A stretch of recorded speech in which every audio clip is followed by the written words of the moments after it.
asilimia 70. Unaponunua bidhaa ya gharama shilingi 2,900 utapata discount ya shilingi 2,000 utakaponunua bidhaa baada ya hapo. Kwa sasa kuna bidhaa 55 bure kabisa mahususi kwa ajili yako. Bidhaa za Oriflame kupitia teknolojia ya Sun Protection Factor inalinda ngozi yako kutokana na mionzi ya jua inayosababisha ngozi kunyauka na kuonekana mzee mapema. Tembelea leo ofisi za Oriflame Mombasa TSA Tower, ghorofa ya kwanza, na ukiwa Malindi tembelea Malindi Complex 29.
much as 60% might be necessary. Andrew Walker. World News from the BBC. Swiss prosecutors have begun investigating an Algerian former defense minister for suspected war crimes. Reports say Khalid Nizar, who was accused of atrocities committed during Algeria's civil war in the 1990s, was arrested this week while seeking medical treatment in Switzerland. The Thai general attended an initial hearing before the Swiss public prosecutor on Friday. The Thai Prime Minister Yingluck Shinawatra has warned it may be 6 weeks before Thailand's worst floods in decades recede. She's told residents of the low-lying capital to move their belongings to higher ground. From Bangkok, here's Rachel Harley. The huge volume of water that has built up to the north of Bangkok in recent weeks has already swamped some outer suburbs of the capital. Now residents of the inner city are taking precautions. Supplies of bottled water are disappearing from supermarket shelves. Walls of sandbags, plastic sheeting and in some cases concrete have appeared around banks, shops and private homes. The Prime Minister, Yingluck Shinawatra, has invoked a special disaster law, giving her ultimate authority over all official bodies, including local city administrations. More than 200 girls who were named unwanted by their parents have been given new names in a ceremony in the central Indian state of Maharashtra. Joanna Jolly has this report. In India, the birth of a girl is not always greeted with joy, especially in poor rural areas, where they're seen as a burden by their families, who are obliged to pay a dowry when they marry. In Maharashtra, parents who'd hope for a boy sometimes choose the name Nakusha, which means unwanted, for their baby girls. The local government says renaming these girls is an important step to changing attitudes towards female children, who are often neglected and mistreated. Throughout India, a preference for boys has led to an increase in abortions of female fetuses. And that's the BBC News. This is World Briefing with Ray Farr. Begin the programme with Libya, where the authorities are expected at some point this weekend to announce the country's liberation.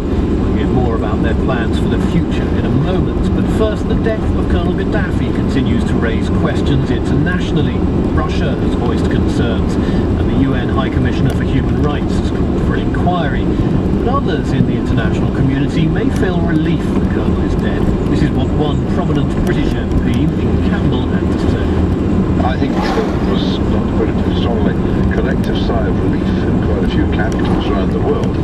Had he been captured, had he been put on trial, either in Libya or indeed before the International Criminal Court, he would have had a platform which I've no doubt he'd have sought to exploit to the greatest possible extent. Libya's interim Prime Minister Mahmoud Jibril is currently in Jordan at the World Economic Forum. He was asked for his personal reaction to the events of the last 24 hours. Well, first of all, I didn't think that I would live to see this day.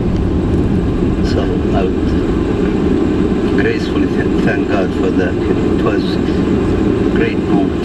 I think it's the moment in my life. I asked our correspondent in Libya's capital, Tripoli, Katja Adler, what the atmosphere has been like there. There have been 2 nights of wild celebrations across the country, days with the families on the street waving flags, shouting freedom, and even more graffiti filling the walls of this country with the Libyan flag and jubilation for the majority of the people that Colonel Gaddafi is dead. The interim government is expected to announce a timetable for what I hope will be free and fair elections from Benghazi, the cradle of the Libyan uprising on Sunday, and people are very much looking forward to that. That being said, there is an awareness across the country that the road to democracy will be a hard one. This country, of course, having been ruled as a totalitarian state for more than 4 decades. And the interim Prime Minister has been speaking this morning. He has been speaking in Jordan at the World Economic Forum and saying that the first elections that will be held here in Libya will be one for a national council. He said that will be within 8 months. But he said first and foremost what will need to happen is that weapons will need to be removed from the streets of Libya and law and order has to be restored. And this is no small step, because who fought the war against Colonel Gaddafi on the ground? They were small militia from across the country. They do not all answer what be to nomads? government. They still patrol the streets of Libya. So they will have to be disarmed and coaxed into new national security movements, the police forces and so on. This has already started. But reception. And will be linked to the election of the National Council, because each region, each faction, each tribe, each ethnic group in Libya is vying for a voice there. And some say, elections aside, if they fought a bigger role, as they see it, in bringing down Colonel Gaddafi, they should have a bigger voice in that National Council. So all of those complications ahead. Katja Adler speaking to me about an hour ago from Tripoli. Libya is just beginning its transition from post-Gaddafi, post-revolution era. Tunisia, though, which kicked off the Arab Spring, is much further down the line and will be holding elections this weekend. One group expected to do well is the Islamist Nahda party. Nahda, the word means renaissance, insists it's a modern, democratic political movement. Critics fear they want Tunisia to become some kind of theocracy with Sharia law imposed. BBC's Paul Moss went along to a Nahda party rally to hear more.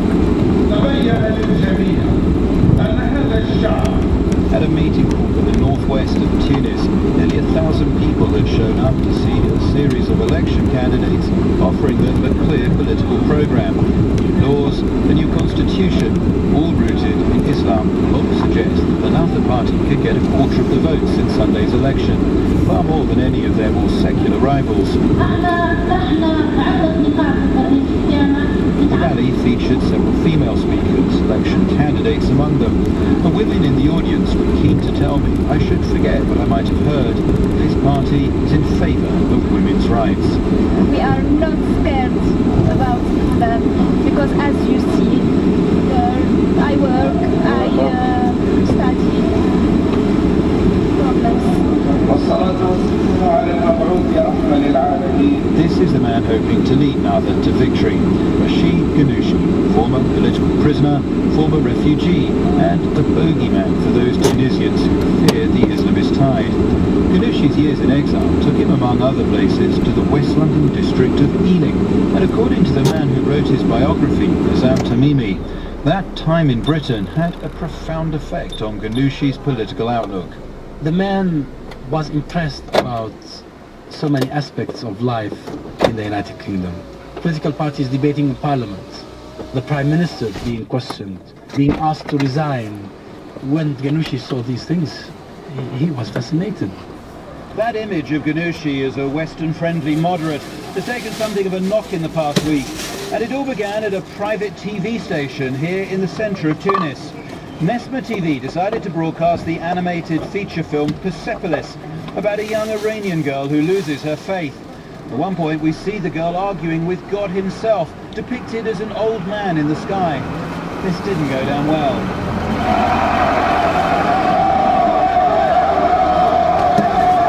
Thousands of angry protesters descended on the TV station. At one point they reportedly tried to burn down the home of the station's director. Now, Rashid Ghannouchi was careful to denounce any acts of violence, but he also criticised the station for showing that film in the first place, proving for some that the Nahda party's supposed tolerance is paper thin.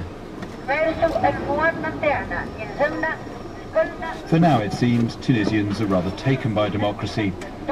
It is only 9 months since people here overthrew a long-standing autocratic regime. Nobody wants to throw away those gains. The BBC's Paul Moss in Tunisia. And there's one more thing making news in the Arab world this weekend. Crown Prince Sultan of Saudi Arabia has died. He was in his 80s and had been ill for a long time, suffering from colon cancer. His death opens up the question of who will succeed King Abdullah, who is 86 and has been credited with bringing stability to Saudi Arabia with a programme of moderate reform. As Edward Sturton reports from the Saudi city of Jeddah, King Abdullah is a popular figure and many Saudis are very worried about a future without him. استقبل خادم الحرمين الشريفين الملك عبد الله بن عبد العزيز